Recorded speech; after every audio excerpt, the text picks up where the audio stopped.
오늘은 우리가 읽었던 말씀 중에 특별히 5절을 중심으로 여러분과 말씀을 나누면서 특별히 로마 가톨릭과 또 우리 개신교에 어떤 교리적인 차이가 있는지 그런 부분들을 한번 조명해 보고자 합니다.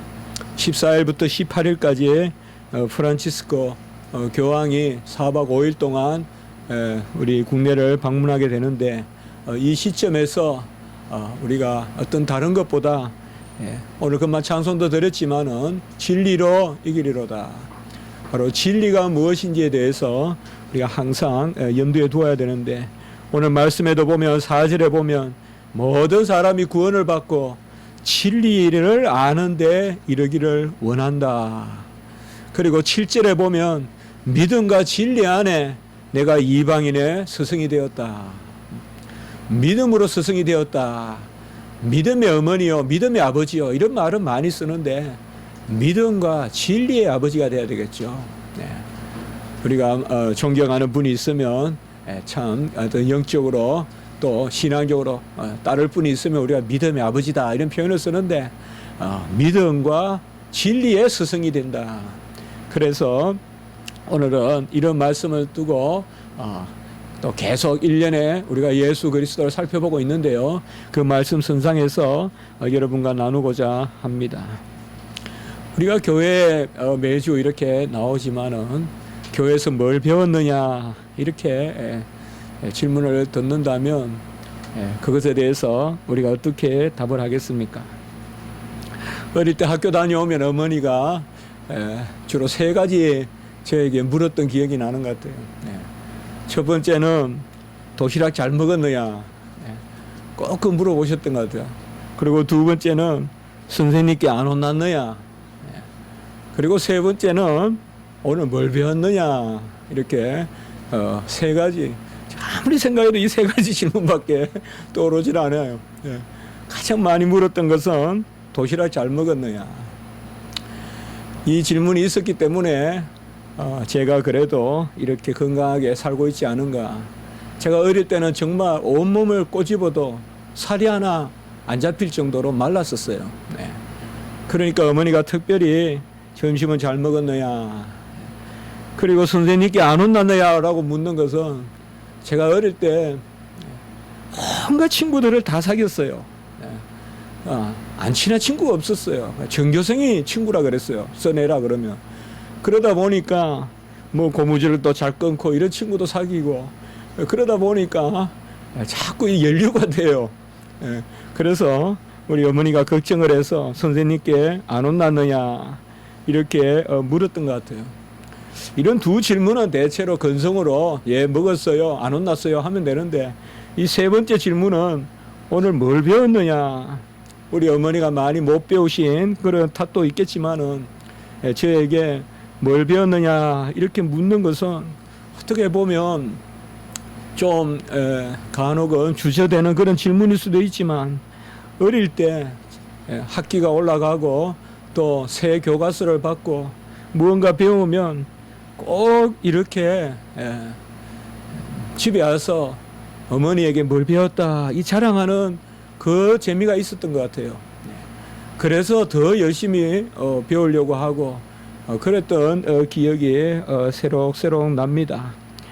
단지 수업을 뭘 받았느냐 그것을 묻기에 넘어서서 뭔가 어머니가 나의 배움을 인정해 주는 것 같고 네가 뭘 배웠느냐 이렇게 물을 때는 특별히 여름이고 이럴 때는 마루에 이렇게 모기불이라도 피워놓고 가족이 앉아 있으면 꼭 그렇게 물어봤어요. 뭘 배웠느냐.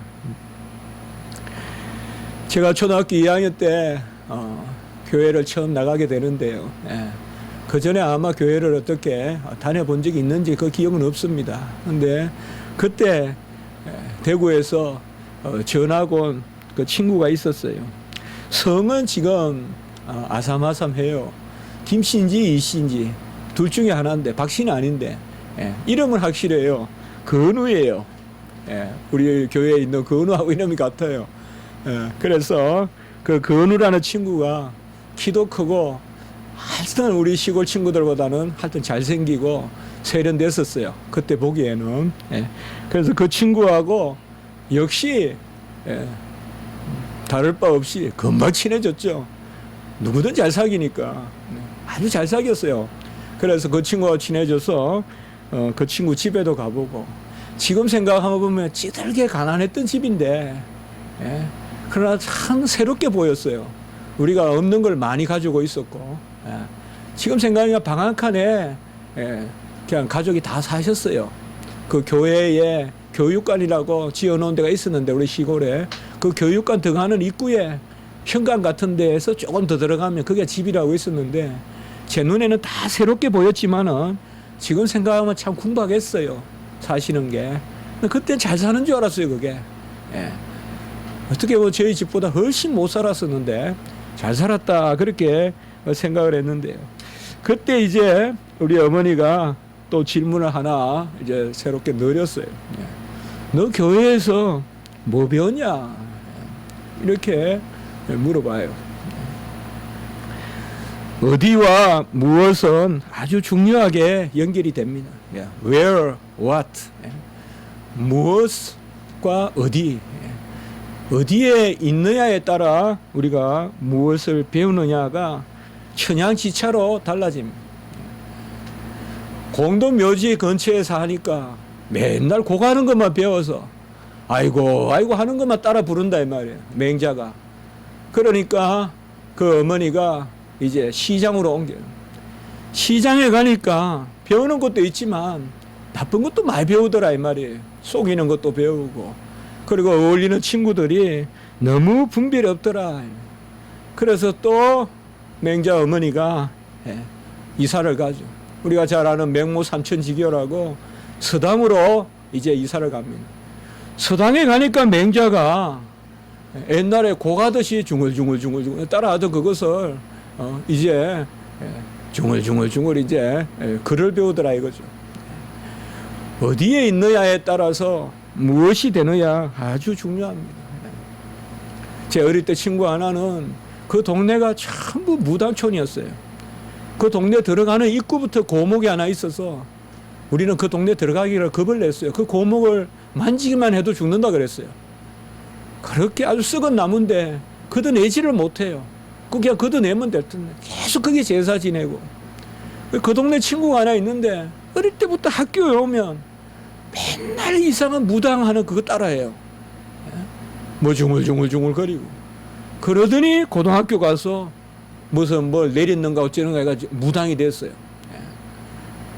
우리가 어디 있느냐, 무엇을 배우느냐.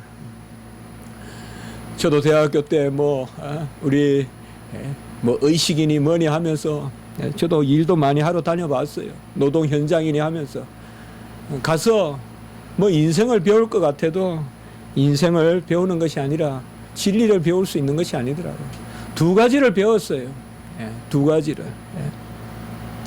바로 땀은 헛되지 않다는 거 배웠고, 또 한 가지는 땀에는 마땅한 대가를 치러야 된다는 거. 그래서 열심히 일한 사람은 합당하게 대가를 치러야 된다. 그런 것은 배웠지만은 그 이상의 것을 배울 수는 없었어요. 어떤 진리의 심오함이나 그런 것을 현장에서 배울 수는 없었어요.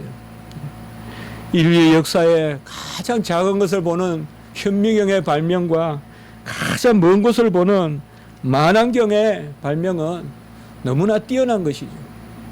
그러나 현미경으로 세포를 보면 볼수록 우리의 무지를 더하게 할 뿐이고 궁극적인 답을 줄 수가 없어요. 오리진, 기원을 알려주지 못해요. 그리고 만안경으로 강활한 하늘을 쳐다봐도, 저는 미국에서 외국에서 한 만안경 산 적이 있어요. 근데 결국 조작을 실패해서 그건 모르겠더라고요. 하는 방법을 모르겠더라고요. 결국은 아무리 현미경이 있어도 더 깊게 들어갈 수 없고, 아무리 망원경이 있어도 더 높이 나아갈 수 없어요. 현미경과 만안경은 그저 제 180cm 키에 이 비계덩어리가 뭔지 자존감만을 줄 뿐입니다. Where you are now is related to what you are being taught. 이렇게 한번 영어로 적어봤습니다. 우리가 지금 어디에 있느냐는 우리가 무엇을 배우고 있느냐와 중요하게 연관이 됩니다. Where we are now is related to what we are being taught. 우리가 어디에 있느냐는 무엇을 배우고 있느냐는 질문과 아주 연관되어 있습니다. 우리는 지금 교회에 있습니다.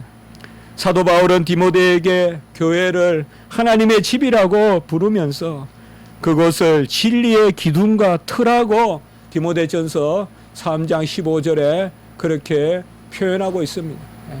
진리의 기둥과 트다. 여러분들 진리의 기둥과 트다 그러면 뭘까요? 옛날에 미술책이나 이런 데서 보신 적이 있을 거예요. 옛날 아카데미아 학교가 그래요.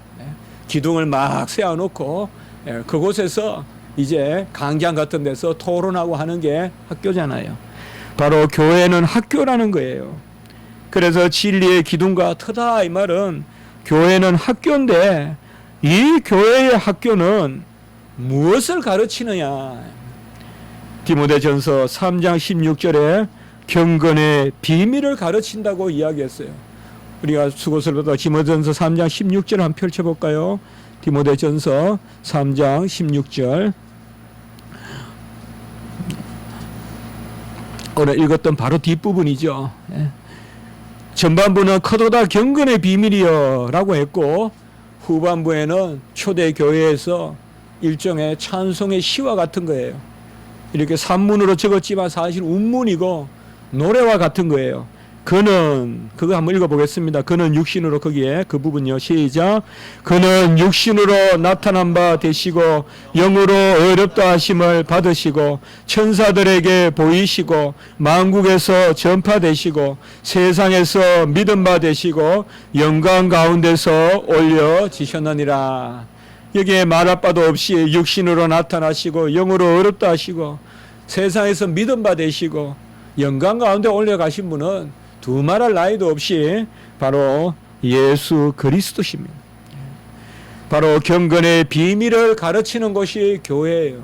진리의 기둥과 터는 경건의 비밀을 가르치는데 그 경건의 비밀은 예수 그리스도의 비밀이시다. 예수 그리스도를 믿어서 구원받고 예수 그리스도를 믿어서 거룩해지고 예수 그리스도를 믿어서 영화롭게 되고 영원한 복락의 삶을 사는 것, 그 경건의 비밀은 믿음의 비밀입니다. 디모데전서 3장 9절에 보면 믿음의 비밀이다. 경건의 비밀, 믿음의 비밀을 가르치는 것입니다. 골로새서 1장 27절은 이 비밀은 너희 안에 있는 그리스도라고 했으니 비밀인데 우리 안에 있는 그리스도가 비밀인데 우리 안에 있는 그리스도를 가르치는 것이 바로 교회라는 것입니다. 교회에서 뭘 배웠냐라고 우리가 물을 때는 경건의 비밀을 배웠어요. 믿음의 비밀을 배웠어요. 곧 예수 그리스도를 배웠어요. 비밀은 사실상 가르칠 수 없는 것입니다. 그러나 교회에서만은 비밀을 가르칠 수 있는 것입니다. 그러니 키프리안이나 어거스틴이 교회 밖에 구원이 없다라고 한 것입니다. 그것은 교회에는 하나님의 놀라운 은밀한 역사가 있어서 가르칠 수 없는 비밀을 가르칠 수 있는 곳이라는 뜻입니다. 바로 성령의 역사가 있기 때문에 교회에는 설교 말씀을 통하여 교사의 직분을 통하여서 가르치는 것입니다. 그러니 교사 직분 또한 설교하는 직분 또 굳이 이런 직분이 아니더라도 말씀으로 서로 교제하고 말씀 나누는 것이 너무나 귀한 것입니다. 교회에서 무엇을 우리는 배웁니까? 오늘 이 교회에서 우리는 무엇을 배우고자 소망하십니까? 바나바와 바울은 안디옥 교회에서 선교를 떠나기 전에 1년 동안 큰 무리를 가르쳤습니다. 선교하기 전에 가르쳤습니다. 교사였습니다. 그 1년 동안 바울과 바나바가 무엇을 가르쳤는지는 나오지 않는데 큰 무리가 배웠다고 해요. 그리고 사람들이 그 제자들을 그리스도인이라고 이렇게 부르기 시작하였더라. 여기에서부터 크리스찬, 헬라어는 크리스티아누스, 바로 그리스도인이라는 말이 시작됩니다. 우리가 뻔히 알 수 있겠죠. 무엇을 가르쳤는지. 입만 열면 그리스도를 말하니까 바로 1년 동안 배운 제자들이 저 바울과 바나바는 그리스도의 것, 그리스도의 사람, 그리스도인이다. 그래서 바로 그리스도인이라고 이렇게 부른 것입니다. 사도 바울은 잡혀서 로마 가기 전에 예루살렘에서 잡혀서 가이사라에 거기에 끌려가 있을 때 벨리스 총독과 그의 아내 유대 여자 드루실라 앞에서도 잡혀 있는 가운데서도 예수 그리스도 믿는 도를 가르쳤다. 그리스도 예수 믿는 도를 가르쳤다라고 사도행전 24장 24절에서 말하고 있습니다. 그리고 이후에 또 옮겨져서 이제는 베스도 총독 앞에 섰을 때 사도 바울이 무엇을 변호했는지는 모르지만 물론 부활이나 이런 걸 증거했지만은 베스도 총독이 그렇게 이야기합니다. 내 많은 학문이 너를 미치게 한다. 아마 이 베스도 총독은 사도 바울이 얼마나 많이 배웠는지 알고 있었는가 봐요.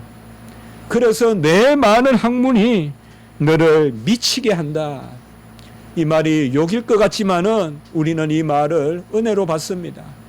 세상의 학문이 넘치니 그리스도에 미치게 되는 거예요. 사실 저는 그렇게 생각해요. 세상에서 제대로 아는 사람은 그리스도를 찾을 수밖에 없다고 저는 생각해요.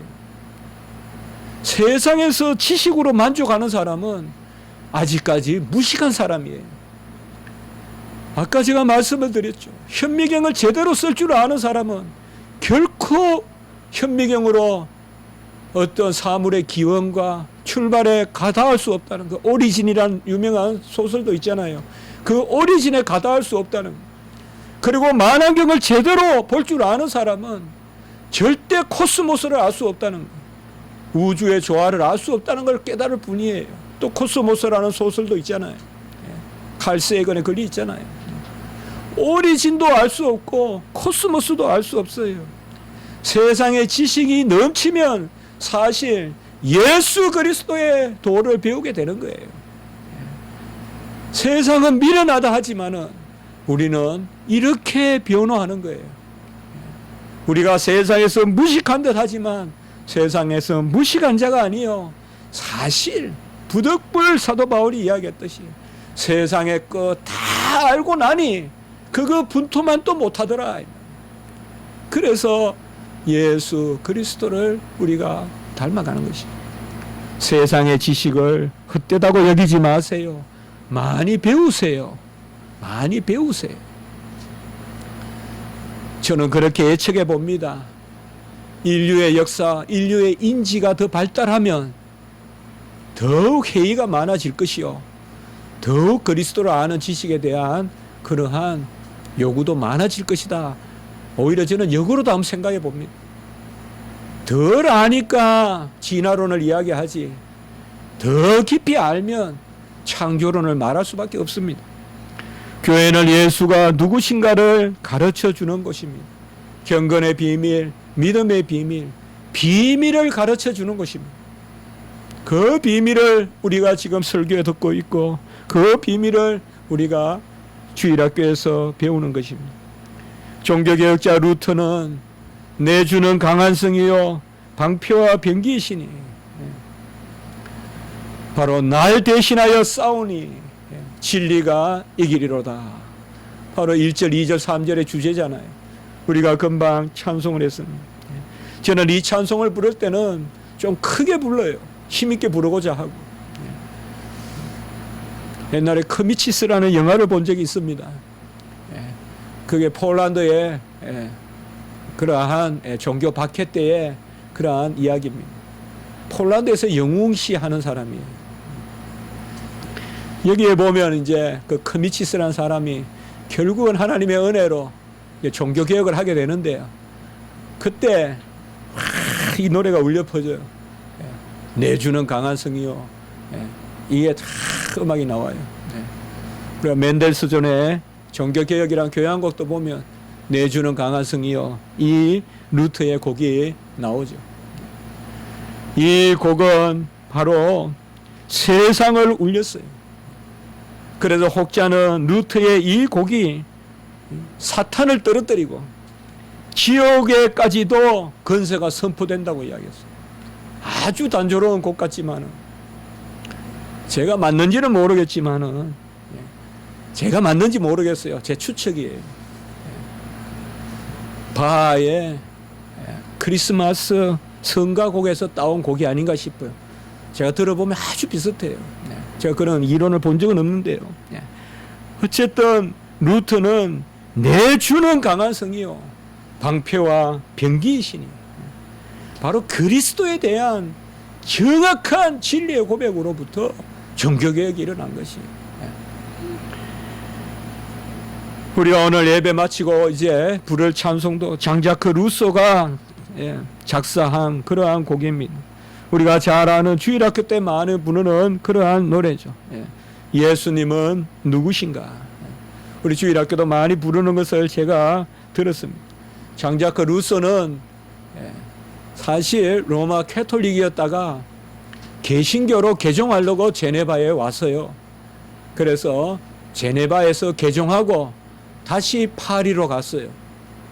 파리에 가서 유명한 에밀이라는 책을 쓰는데, 그 에밀이라는 책이 파리의 로마 캐톨릭의 공격을 받아요. 그때 파리의 로마 캐톨릭은 대표적으로 바로 얀센파예요. 얀센파라고 부르는 사람들이, 파스칼이 나중에 속하게 되는. 그래서 장자크 루소도 거의 주결 지경까지 이르게 되는, 그냥 분서갱유, 그냥 불살라 버리는 그 유명한 에밀이라는 책을, 이 장자크 루소는 인문주의가 강했어요. 타락을 별로 인정을 안 했어요. 그래서 장자크 루소 때문에 제네바의 신앙이 많이 타락한 것은 있어요. 그래도 이 찬송은 우리가 특별히 4절에 보면 예수님은 누구신가, 참 제가 이거보다 더 짤막하고 이 고백이 잘 된 것은, 예수님은 누구신가, 온 교회의 머리와 온 세상의 구주시며 모든 왕의 왕이요 심판하실 주님이고 우리 영광 대신에. 4절입니다. 마지막 절. 온 교회의 머리와 온 세상의 구주시며 모든 왕의 왕이요 심판하실 주님 되고 우리 영광 대신에.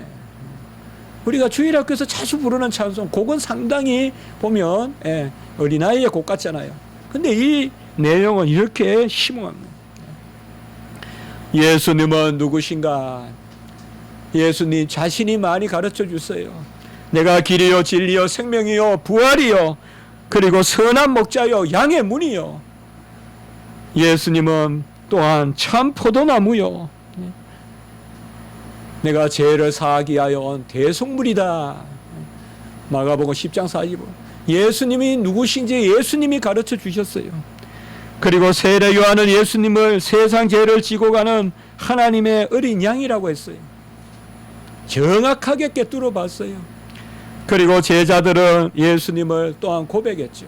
주는 그리스도시요 살아계신 하나님의 아들이라고 베드로는 고백했고, 나의 주님, 나의 하나님, 도마는 또한 그렇게 고백을 했습니다.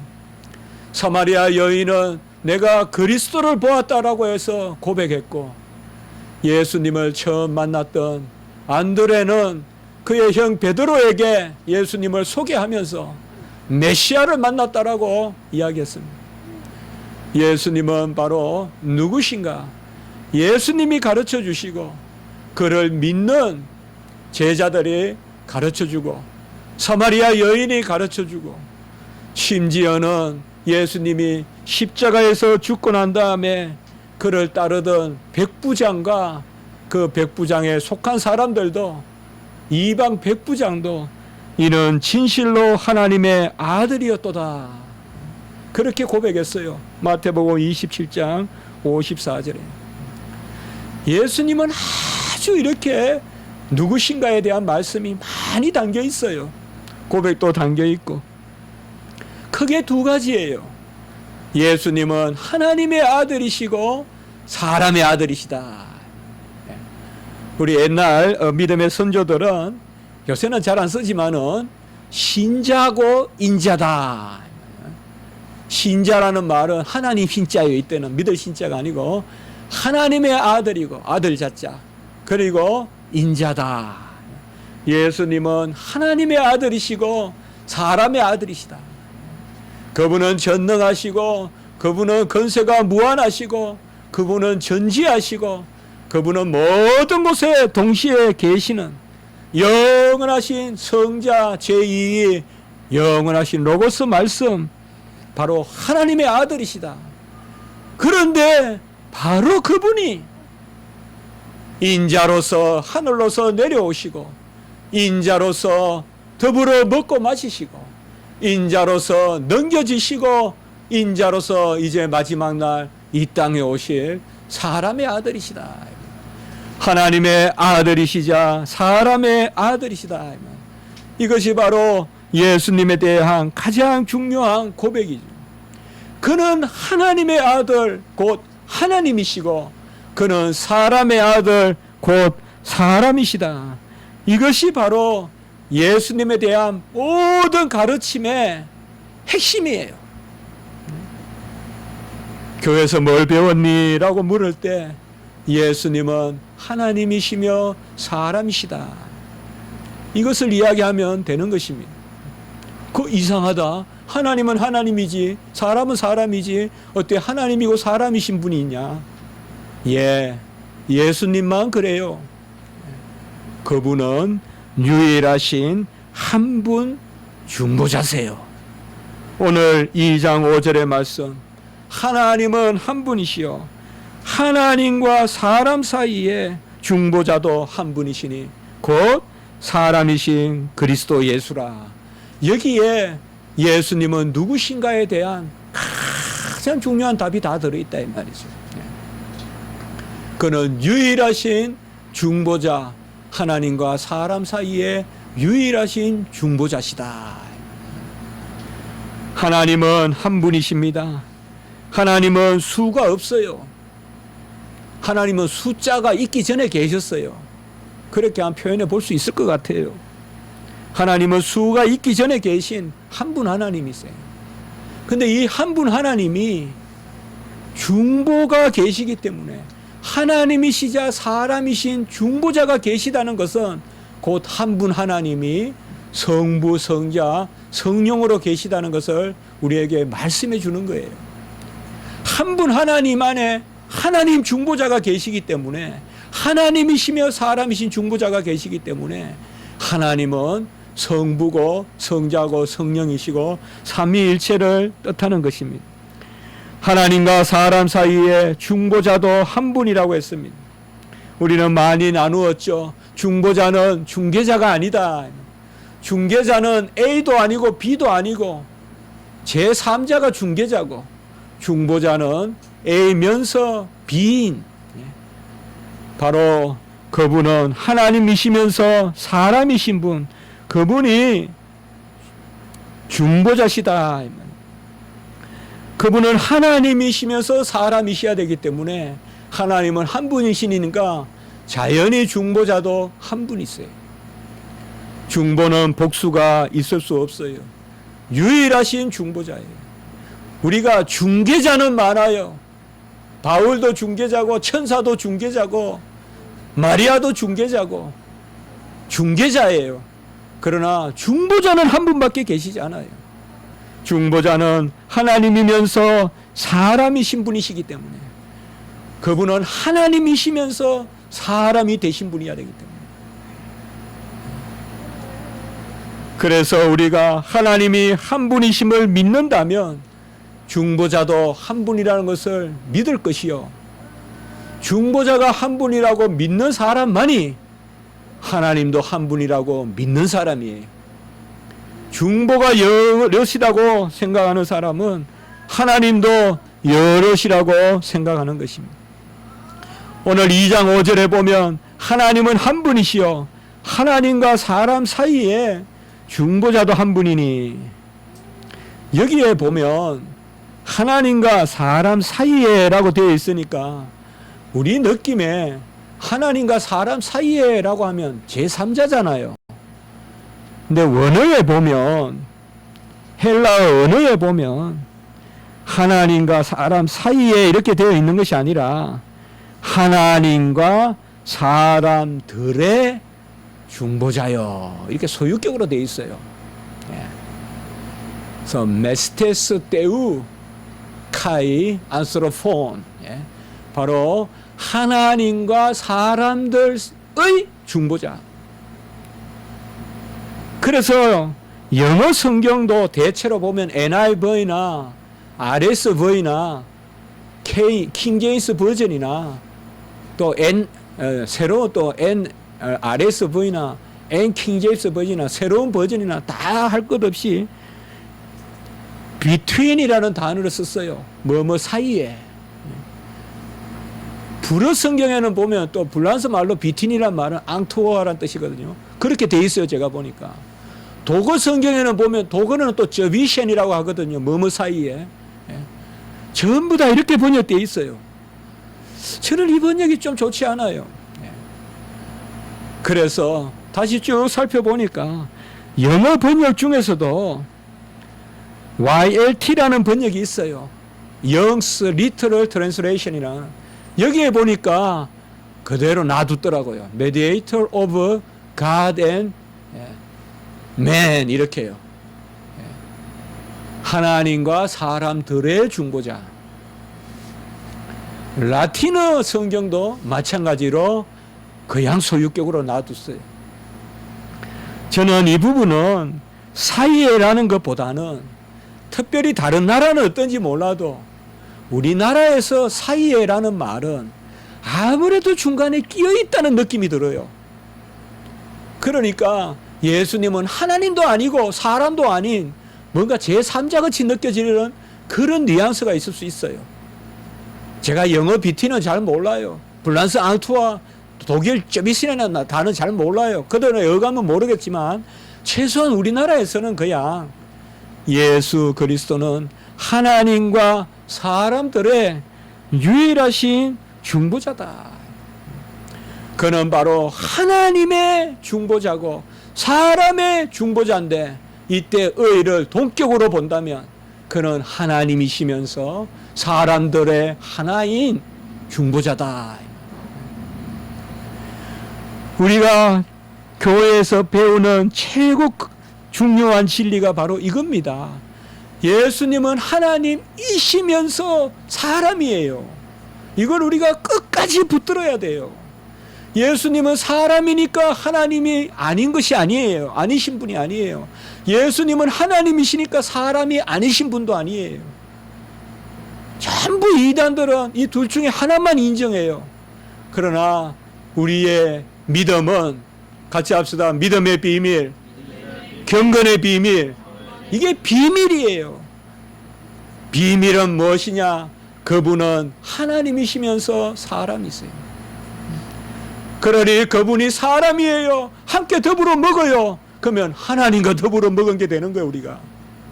그분은 사람이에요. 그분을 만져요. 하나님을 만진 게 되는 거예요. 그분은 사람이에요. 그분을 끌어안고 영접하면 하나님을 영접한 게 되는 거예요. 이거는 비유가 아니에요. 그대로 실제예요. 예수님 보면 하나님 본 것이요. 예수님 만나면 하나님 만난 것이요. 예수님 알면 하나님 아는 것이요. 그러니 예수님을 아는 것이 모든 하나님을 아는 지식이에요. 예수님을 아는 것은 일부의 지식이 아니에요. 하나님 전부를 아는 지식이에요. 어떤 사람은 5절 후반부에 중보자도 한 분이시니 곧 사람이신 그리스도 예수라. 그러니 여기 말씀해 보세요. 사람이라 그랬어요. 그러니까 예수님의 중보는 사람으로서만 중보자예요. 그러니 중보자는 사람이에요. 사람도 중보자예요. 그렇게 해석하는데 이것은 아주 큰일 날 해석입니다. 여기 사람이신 그리스도 예수라는 말은 같이 합시다. 그리스도 예수. 예수 그리스도라고 하지 않고 그리스도 예수라고 한 것은 헬라어 표현법에 따르면 이것은 고백을 뜻해요. 그리스도 예수라는 말은요, 헬라어는 동사가 없이 서술을 할 수가 있어요. 명사 두 개만 가지고. 먼저 명사를 쓰면 그게 보어가 돼요. 그리스도 예수라는 말은 예수는 그리스도란 말이에요. 그래서 고백이에요. 예수는 그리스도다 이 말이에요. 아까 제가 말씀했었죠. 벨릭스 총독 앞에서 거기에 그 안에 유대인 안에 앞에서 뭘 가르쳤다고 했어요? 예수는 바로 그리스도 예수를 믿는 도를 가르쳤다 그랬죠. 그때도 예수 그리스도라 하지 않고 왜 그리스도 예수라 그랬을까요? 초대 교회에 가장 짤막하지만 중요한 고백이 바로 이 이름에 들어있는 거예요. 그리스도 예수란 말은 예수는 그리스도다. 그렇게 읽으면 어때요? 금방 해석이 되죠. 사람 예수가 그리스도다 이 말이에요. 그렇게 읽을 수 있잖아요. 우리 2장 5절을. 사람 예수가 그리스도다. 바로 우리가 만나는 사람 예수, 이분이 하나님의 아들 이 땅에 보내신 그리스도시다 이 말이에요. 그러니 예수 그리스도는 하나님이면서 사람으로서 우리를 위하여 중보하시는 것입니다. 로마 캐톨릭의 가장 큰 오류가 있다면 크게 한 두 가지, 아주 많지만은 크게 두 가지 진리에 대해서 우리가 살펴본다면 그들은 무엇보다도 중보자가 유일하다는 것을 부인한다는 거예요.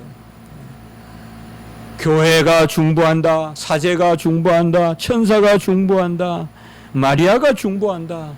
전부 다 은혜가 되면 다 중보자라는 이름을 붙여줘요. 같이 합니다. 사제 중보주의. 이게 가장 큰 문제예요. 중보라는 단어가 무엇을 뜻한다고 안다면 이렇게 쉽게 쓸 수가 없을 거예요. 중보는 중개가 아니라 하나님이면서 사람이신 분만 중보자인데 어찌 사제가 중보자가 될 수 있어요? 로마 캐톨릭은 사제들은 아주 경건하고 독신의 삶을 살고 평생 남에게 은혜를 베풀고 그렇게 살기 때문에 사제들은 공로가 남는다고 생각해요. 같이 합니다. 잉여 공로 사상. 공로가 남는다고 생각해요.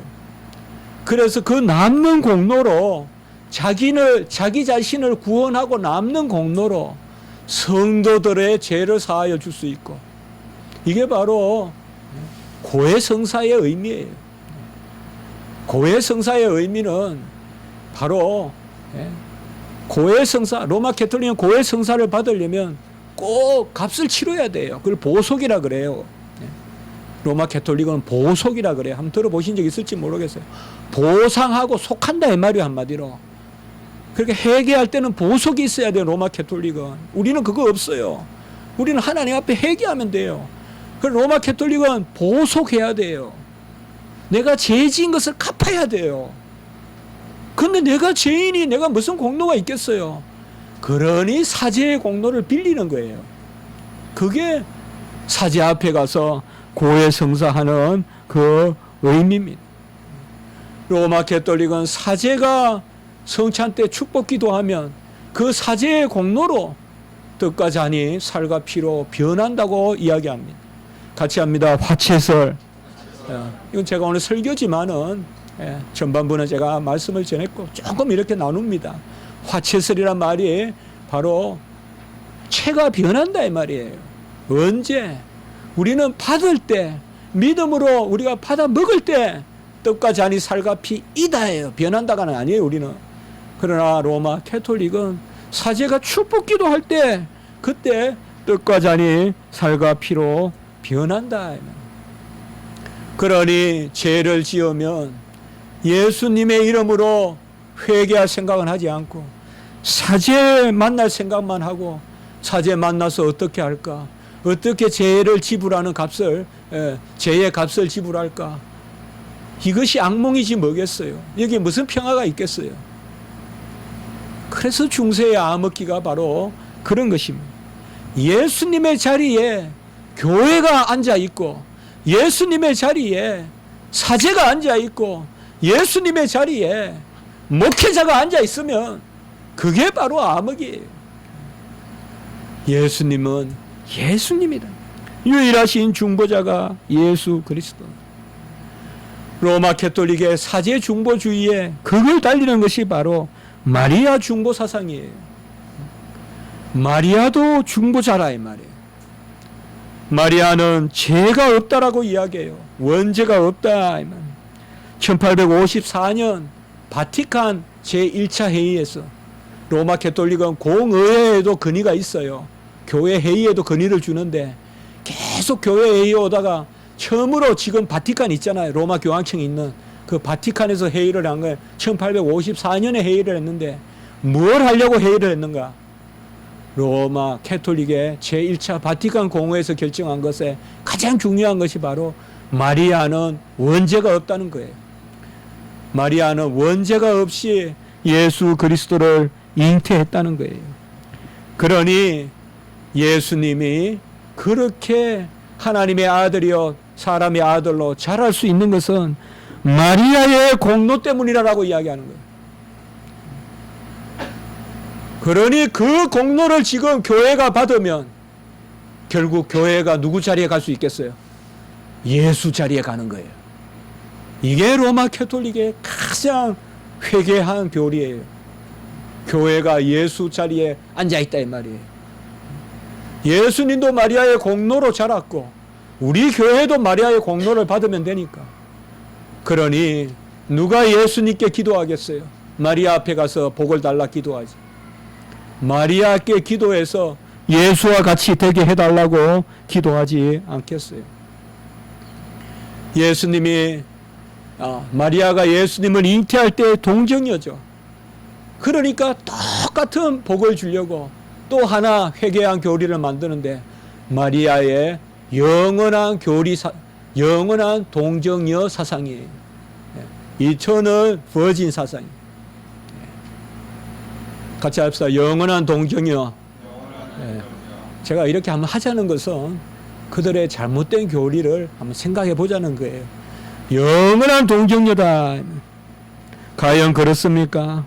마태복음 12장 47절은 동생들이 예수를 찾는다고 했고, 마태복음 13장 55절에는 야고보와 요셉과 시몬과 유다가 동생이라고 분명히 기록하고 있어요. 그리고 마태복음 13장 56절에는 바로 밑에는 누이들도 있었다라고 이야기해요. 그런데 어떻게 동정녀입니까? 그래서 로마 캐톨릭은 이런 것을 다 부정해요. 마리아는 예수만 낳았고 예수도 정상적으로 낳은 것이 아니라 몸의 다른 곳에서 낳았다라고 이야기해요. 몸을 찢고 그래서 여느 아이와 같이 태어난 것이 아니라. 왜 이래요? 교회를 예수님 자리에 세우려고 이 마리아 교리를 만든 거예요. 마리아 얼로지라고 해요. 마리아 론을 만들어서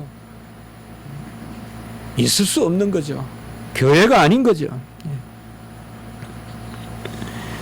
마리아가 은혜를 줄 수 있습니까? 누가복음 1장 30절에 내가 하나님께 은혜를 입었다고 했어요. 마리아에게 은혜를 입었다고 천사가 이야기했어요. 은혜를 입은 사람이 어떻게 은혜를 줍니까? 마리아도 은혜를 입은 자예요. 누가복음 1장 35절에 보면 성령이 내게 임하고 지극히 높으신 이의 능력이 너를 덮었다고 이야기했어요. 성령의 감동이 있었을 뿐이에요. 감화가 있었을 뿐이에요. 마리아는 어떤 성자, 성녀가 아니라 마리아는 하나님을 잘 믿었던 백성일 뿐이에요. 마리아는 친히 그래서 누가복음 1장 48절에 보면 여종의 비천함을 보라라고 했어요. 이렇게 은혜를 베푸는 사람이 여종이라 했겠습니까? 여종의 비천함을 보라 그랬고 누가복음 1장 38절에 보면 주의 여종이라 그랬어요. 이런 것을 다 우리가 살펴봤을 때 마리아 론은 잘못된 것이에요. 말할 나위도 없어요. 이것은 비기독교, 반기독교적인 것이요, 이방의 습속이에요.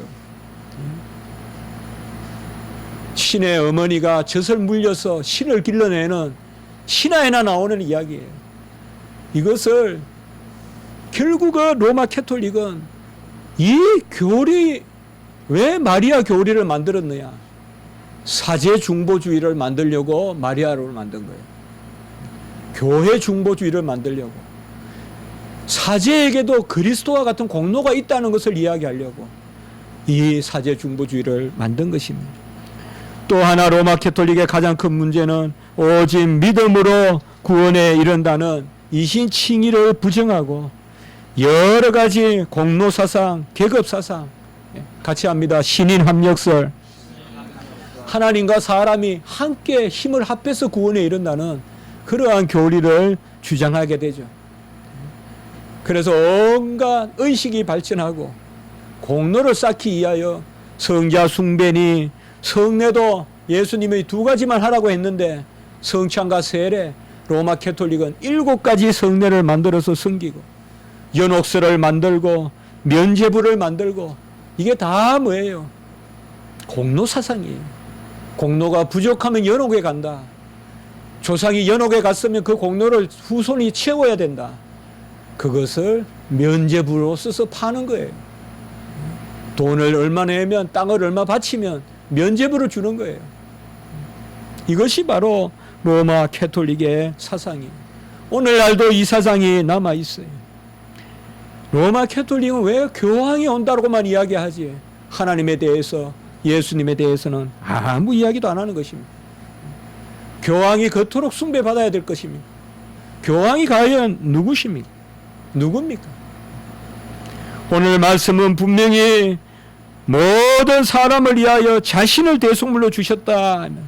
오늘 말씀 2장 6절에 보면 모든 사람을 위하여 자기 자신을 대속물로 주신 이분만이 중보자예요. 언제 교황이 우리를 위하여 죽은 적이 있어요? 교황은 자기 자신 하나를 살릴 수도 없는 사람이에요. 어찌 중보자라는 이름으로 행세를 할 수 있냐 이 말이에요. 오직 주님만이 자신을 주시고 우리를 위한 유일하신 중보자시고 우리를 위하여 지금도 중보하시는 것입니다. 부족하고 연약해요. 우리도 흠이 많아요. 교회에도 흠이 있어요. 고린도 교회와 같이 흠이 있어요. 그러나 아무리 떠내려가더라도 진리를 붙들고 있는 것은 우리 개신교예요. 우리 개신교만이, 그것도 개혁교회만이 참 진리에 서 있어요. 바로 우리는 성경을 있는 그대로 믿는 거예요. 제가 금방 성경 말씀만 드렸지 딴 거 이론은 말하지 않았잖아요. 바로 주의 진리로 우리를 가르치는 것이에요. 교황 프란치스코가 방문을 해서 4박 5일 동안 여러 가지 일들을 많이 하고 또 한국에는 여러 가지로 이런 일로 시끄러울 것입니다. 그러나 우리가 기억할 것은 종교개혁 당시에 얼마나 더 요란스러웠을까요? 얼마나 더 교황 온다라고 하면서 이 동네 저 동네 난리를 나고, 교황뿐만 아니라 추기경만 납셔도 그냥 동네가 야단나지 않았을 거예요. 우리는 어떻게 보면 중세적 분위기를 조금 느낄 수 있을지 모르겠어요. 시청이나 이런 데서. 어찌 사람에게 그렇게 열광하냐 말이에요. 언제 베드로가 그런 존경을 받았냐고요. 언제 사도 바울이 그런 존경을 받으면서 죽었냐고요. 그들은 다 감옥에서 죽었어요. 다 거꾸로 십자가에 달려 죽었어요. 어찌 사람을 이렇게 숭배하냐 이 말이에요. 주는 그리스도시요 살아계신 하나님의 아들이라고 베드로가 고백했을 때 천국의 열쇠를 준다고 했어요. 개바라고 했어요. 그러나 성경에서 반석은 사람을 뜻하는 게 아니에요. 개바는, 반석이란 이름을 받은 것은 너도 반석인 말씀을 전하라 이 말이에요. 네가 반석이란 게 아니에요 사실. 바로 주는 그리스도시요 살아계신 하나님의 아들이라는 참 진리의 고백에 천국 열쇠를 주셔서 네가 땅에서 매면 하늘에도 매일 것이요 땅에서 풀면 하늘에서도 풀린다고 했어요. 요한복음 20장 22절에서 23절에 보면 부활하신 주님께서 제자들에게 나타나셔서 숨을 훅 불어주시면서 성령을 받으라라고 하셨어요. 그리고 제자들에게 말했어요. 누구의 죄든지 사하면 사하여질 것이요 그대로 두면 그대로 있을 것이다. 요한복음 20장 22절 23절에서 말했어요. 이런 것을 로마 캐톨릭은 열쇠의 권한이다. 같이 합시다. 열쇠의 권한. 예, 우리가 오늘 같이 한 것은 전부 로마 캐톨릭 교리, 잘못된 교리예요. 열쇠의 권한이라고 해서 교황에게 부여했다고 생각해요. 그러나 잘 기억해 봅시다. 마태복음 16장 16절은 사도 베드로가 고백했을 때 반석이다, 천국의 열쇠를 준다고 이야기했죠. 그리고 요한복음 20장에 제자들에게 나타났을 때는 성령을 부어주시고 훅 불어주시고 너희들이 땅에서 죄를 사하면 하늘에도 사할 것이요 땅에서 풀면 하늘에도 풀릴 거라고 이야기했죠. 권세는 말씀과 성령에 있는 줄 믿습니다. 권세는 말씀에 있고 권세는 성령에 있어요. 빌라델비아 교회가 칭찬을 받은 것은 다윗의 열쇠를 받았기 때문에 그래요. 다윗의 열쇠를 주겠다라고 이야기했어요. 그런데 빌라델비아 교회는 어찌하여 이 다윗의 열쇠를 받았습니까? 같이 합니다. 인내의 말씀을 지켰기 때문에, 말씀을 지켰기 때문에 다윗의 열쇠를 주신 것입니다. 여러분, 우리가 예수 그리스도의 유일하신 중보자 되심을 믿고 이제 두려워하지 마세요. 떨지 마세요. 사람 힘들어하지 마세요. 혹시 목회자 너무 두려워하지 마세요.